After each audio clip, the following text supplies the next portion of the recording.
এভাবে সামনে বসে কথা শোনা 10-15 মিনিট ধরে কোনো মুখ্যমন্ত্রী শোনেনি আগে।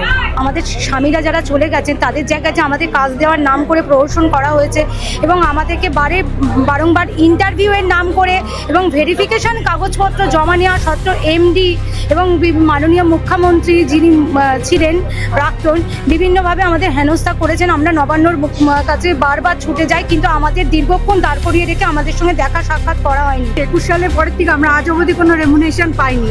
আর আমাদের যাতে একটা সুপারভাইজারদের স্থায়ীকরণের উনি ব্যবস্থা করেন এবং একটা মান্থলি অনারিয়ামের ব্যবস্থা করেন, এইটা আমরা নতুন সরকারের কাছে খুব বিনীতভাবে আপনাদের মাধ্যমে অনুরোধ করছি। মাননীয় মুখ্যমন্ত্রীর কাছে, এবং উনি অত্যন্ত মানবিক, এটা আমরা প্রত্যেকেই জানি, যে খুব শীঘ্রই উনি বলেছিলেন ভোটের আগে যে আমি এসেই আগে 100 দিনের কাজটা শুরু করব এবং এদের কোথায় সুবিধা অসুবিধা সেটা আমি সম্পূর্ণভাবে দেখব। একদম হ্যাঁ, কথা হয়েছে। আমাদের অফিসে একটা প্রবলেম আছে যে আমরা অনেক মাস ধরে মায়নাপত্র পাচ্ছি না, সেটা স্যার বললেন যে বিধায়ক মারফত আমরা আসতে উনি কাগজপত্র সব জমা নিয়ে নিলেন। তারপর উনি বলছে আমরা চেষ্টা করছি যতটা সমস্যা সলভ করার, এবং খুব 100 বার 100% রাখছি। মানে যে আশা নিয়ে আজকে এসেছি সেটা আমরা আশা করছি খুব শিগগিরই আমাদের হয়ে যাবে। মানে এত মাস ধরে আমরা বিনা বেতনে কাজ করছি, সেটা আশা করছি হয়ে যাবে এবং স্যার সেভাবেই আশ্বাস দিয়েছে। আপনারা তো দীর্ঘদিন ধরে আন্দোলনটা করছেন, পূর্বতন মুখ্যমন্ত্রীর সঙ্গে কখনো দেখা করতে পেরেছেন? না, কোনোদিন পারিনি। অনেক চেষ্টা করেছি, উনি দেখা করেনি। এভাবে সামনে বসে কথা শোনা 10-15 মিনিট ধরে কোনো মুখ্যমন্ত্রী শোনেনি আগে, কেউ না। উনি যেভাবে শুনেছেন, দিদিও ছিলেন, লকেটদিও ছিলেন, ওনারা এত ভালো সহযোগিতা করেছে বলার না। মানে হয়তো ঢোকার সময় আমাদের কষ্ট করতে হয়েছে, কিন্তু কষ্ট করে সেই কষ্টটা সাকসেসফুল। আমাদের হচ্ছে বীরেন রায় ট্রাস্ট, বেহালা বীরেন রায় রোড, বীরেন রায় যে ফ্লাইং ক্লাব যাদের, সে বীরেন রায় ট্রাস্টটাই আমাদের। আমরা ক্যালকাটা ট্রামওয়েজ কোম্পানির তরফ থেকে এসেছি ডায়মন্ড হার্নেস যে কেসের জন্য। আজকে আমরা 20, 21, 22, 16, 17 বছর ধরে একই স্ট্রাগলের মধ্যে দিয়ে যাচ্ছি। আমাদের যে চাকরি, আমাদের যে হাক, মানে যেটা হাকের, যেটা আমাদের স্বামীরা যারা চলে গেছেন তাদের জায়গায় যে আমাদের কাজ দেওয়ার নাম করে প্রহসন করা হয়েছে এবং আমাদেরকে বারংবার ইন্টারভিউয়ের নাম করে এবং ভেরিফিকেশন কাগজপত্র জমা নেওয়া সত্ত্বেও এমডি এবং মাননীয় মুখ্যমন্ত্রী যিনি ছিলেন প্রাক্তন বিভিন্নভাবে আমাদের হেনস্থা করেছেন। আমরা নবান্নর কাছে বারবার ছুটে যাই, কিন্তু আমাদের দীর্ঘক্ষণ দাঁড় করিয়ে রেখে আমাদের সঙ্গে দেখা সাক্ষাৎ করা হয়নি। সেদিন থেকে আজকে পর্যন্ত আমরা পুরো দাঁতে দাঁত চেপে রয়েছি। আমাদের সংসার প্রায় অচল অবস্থার মধ্যে দিয়ে গেছে। পেনশন মাত্র 1,500 টাকা পেনশন আমাদের জুড়ে দিয়েছে, কোনো রকম কোনো ডিএ বাড়ানো সেই সমস্ত তো বাদই দিন। দিনের পর দিন আমাদের অফিসে ডেকে পাঠিয়ে দেখেছি গিয়ে ঘর শূন্য, সেখানে কেউ নেই এবং তারা লোক পাঠিয়ে বলেছে যে এখানে কোনো কাজ হবে না। আমাদের চাকরিগুলো সব 3 লাখ, 3.5 লাখ, 7 লাখ, 7.5 লাখ টাকার মানে বিনিময়ে বিক্রি হয়েছে। শুধু তাই নয়, ফ্র্যাঞ্চাইজির আন্ডারেও আমাদেরকে লিখিয়ে নেওয়া হচ্ছিল যে চাকরি দেব, কিন্তু এরকম অনেকে সেই পায়ে মানে সেখানে সেই ফাঁদে পা দেওয়াতে তাদের 2 দিন চাকরিদারকে সেখান থেকে ছাঁটাই করে দেওয়া হয়েছে এবং পরবর্তীকালে তারা অফিসে গিয়ে জানালে বলেছে এটা আমাদের কোনো হাতে নেই, এটা এখন ফ্র্যাঞ্চাইজির আন্ডারে চলে গেছে। তো এইরকম দিনের পর দিন আমরা করেছি, স্ট্রাগল করে যাচ্ছি। তো আজকে আমরা মুখ্যমন্ত্রীর কাছে এটাই জানাতে এসেছি যে তার যে অগ্রগতি দেখছি, কাজে যে বিভিন্ন হস্তক্ষেপ দেখছি, আমরা একটু আশার আলো দেখছি।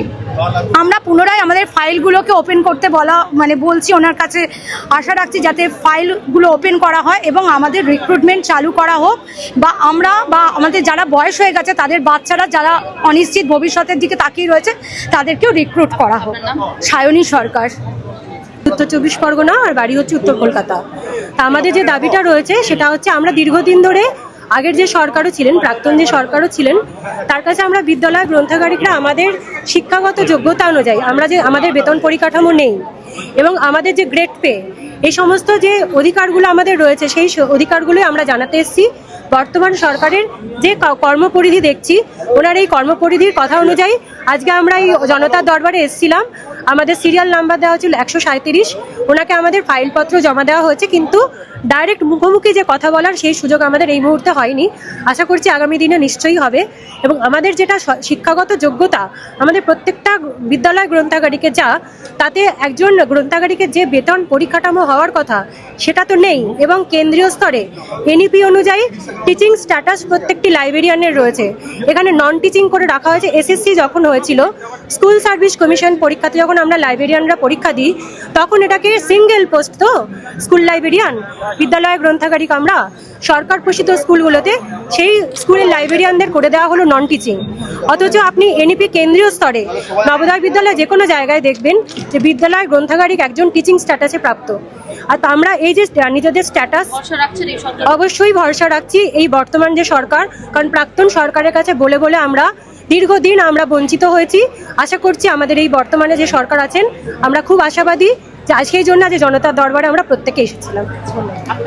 আমরা এমজি এনার্জি নারেগা সুপারভাইজারের পক্ষ থেকে আজকে আমরা বেরিয়েছিলাম মুখ্যমন্ত্রীর সঙ্গে, মানবিক মুখ্যমন্ত্রীর সঙ্গে সরাসরি দেখা করতে, কিন্তু আমরা আমাদের তরফ থেকে ফাইলটা জমা দিয়েছি, কিন্তু ফাইল জমা দিয়ে কিন্তু আমরা কথা বলতে পারিনি, পারিনি। আমরা কথা বলতে পারলে খুবই ভালো হতো, সেটা পালনের দুঃখের বিষয়। কিন্তু আমরা আশাবাদী এমজি এনার্জি সুপারভাইজার পক্ষ থেকে আমরা দীর্ঘদিন প্রাক্তন মুখ্যমন্ত্রীর কাছে আমরা বহুবার ওনার কালীঘাটে দরবার বা নবান্নতে বহুবার আমরা কাগজপত্র জমা দিয়েছি, ফাইলপত্র জমা দিয়েছি, কিন্তু তার কোনো সুরাহা উনি আমাদের দেননি বা বললে হ্যাঁ দেখবো। এটা কোনো কাজ আমাদের করার নেই। অবশ্যই এই সরকারের উপর ভরসা রাখছি। এই জন্য এই সরকারকে আমরা ধন্যবাদ জানাবো যে যেহেতু আমাদের ফাইলটা আজকে এখানে দিয়েছি, যেন মানবিকভাবে দেখেন। আমরা দীর্ঘদিন থেকে বঞ্চিত আছি, যেন দেখেন। হ্যাঁ ম্যাম, আমাদের আরেকটা দাবি আছে, 21 সালের পরের থেকে আমরা আজ অবধি কোনো রেমুনেশন পাইনি, আর আমাদের যাতে একটা সুপারভাইজারদের স্থায়ীকরণের উনি ব্যবস্থা করেন এবং একটা মান্থলি অনারিয়ামের ব্যবস্থা করেন, এইটা আমরা নতুন সরকারের কাছে খুব বিনীতভাবে আপনাদের মাধ্যমে অনুরোধ করছি। এটা একটু দেখুন যে এই সরকারের কাছে আমরা অত্যন্তভাবে আশাবাদী, কারণ 100 দিনের কাজে সবচাইতে গুরুদায়িত্ব আমরা পালন করি এবং সারা পশ্চিমবঙ্গের অর্থনৈতিক পরিকাঠামো কিন্তু 100 দিনের কাজের উপর ডিপেন্ড করে। সেখানে আমরা 100 দিনের কাজ করতে গিয়ে 2021 সাল থেকে কোনো অনারিয়াম নেই।